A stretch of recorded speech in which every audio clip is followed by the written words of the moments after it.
Lep pozdrav vsem skupaj, jaz bi še enkrat v imenu drugo čestitev našim mladim fandom, selekcijo U14.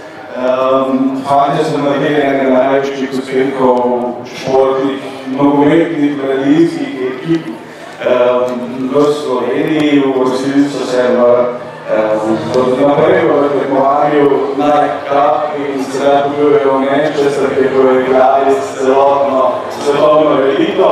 Jaz sem še enkrat za ta uspeh zelo lepo čestitam in upam, da jih bomo čim prej gledali tudi na tem igrišču v Ščanskem mestu nogometnih metrov.